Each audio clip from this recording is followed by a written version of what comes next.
అందరికీ నమస్కారం. Welcome to Janaganamana. పోగొట్టుకున్న గ్రామ పంచాయతీల యొక్క అధికారాన్ని తిరిగి అప్పజెప్పడమే కూటమి ప్రభుత్వం యొక్క ముఖ్య ఉద్దేశం.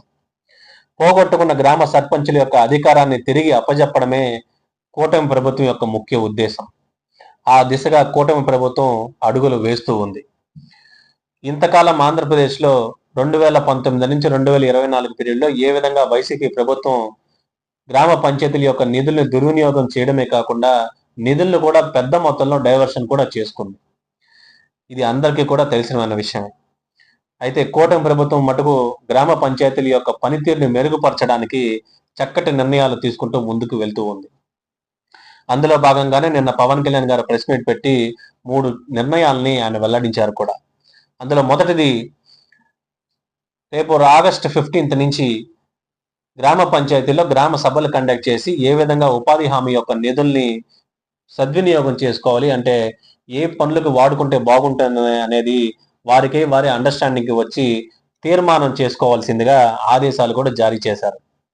రెండవ అంశం వచ్చేసి జల్ జీవన్ మిషన్ కింద ఆంధ్రప్రదేశ్ ప్రభుత్వం అంటే వైసీపీ హయాంలో 27,000 కోట్లు ఖర్చు చేయాల్సి ఉండగా కేవలం 4,000 కోట్ల రూపాయలు మాత్రమే ఖర్చు చేసింది. అందులో ఎంతో డొల్లతనం బయటపడగా పవన్ కళ్యాణ్ గారు ఒక బేసిక్ రిపోర్ట్ అయితే సబ్మిట్ చేయాలని అధికారులకైతే ఆదేశాలు జారీ చేశారు. ఆ రిపోర్ట్ సబ్మిట్ చేసిన వెంటనే జల్ జీవన్ మిషన్ కింద ఏ విధంగా గ్రామాల్లో ప్రతి ఒక్క ఇంటికి నీటి సరఫరా కొళాయి ద్వారా పంపిణీ చేయాలో ఆ దిశగా కూటమి ప్రభుత్వం అడుగులు వేస్తుందని పవన్ కళ్యాణ్ గారు తెలియజేశారు. మూడవ అంశం వచ్చేసి, ఇంతకాలం ఆంధ్రప్రదేశ్లో గత 34 సంవత్సరాలుగా జెండా పండుగ జరుపుకోవడానికి అంటే ఆగస్టు 15న జెండా పండుగ జరుపుకోవడానికి ఆయా గ్రామ పంచాయతీలకి చిన్న గ్రామ పంచాయతీలు అయితే 100 రూపాయలు, పెద్ద గ్రామ పంచాయతీలు అయితే 250 రూపాయలు మాత్రమే ప్రభుత్వాలు నిధులు విడుదల చేస్తూ వస్తూ ఉన్నాయి.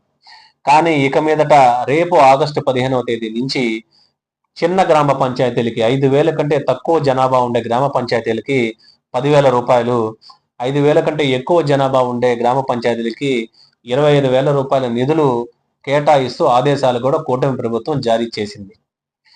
అదే రోజున ఆగస్టు 15వ తేదీన ఆయా గ్రామ పంచాయతీల్లో ఉంటున్న స్వాతంత్ర సమరయోధులైనా కానీ, రక్షణ రంగానికి చెందిన వారైనా కానీ, పారిశుద్ధ్య కార్మికులైనా కానీ వారందరికీ కూడా సన్మానించుకోవాల్సిన బాధ్యత అందరిపైన కూడా ఉంది అని గుర్తు చేశారు కూడా.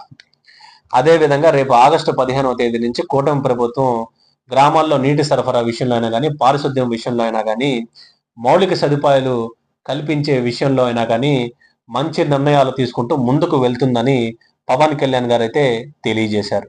భారత్ మాతాకి జై. జై హింద్.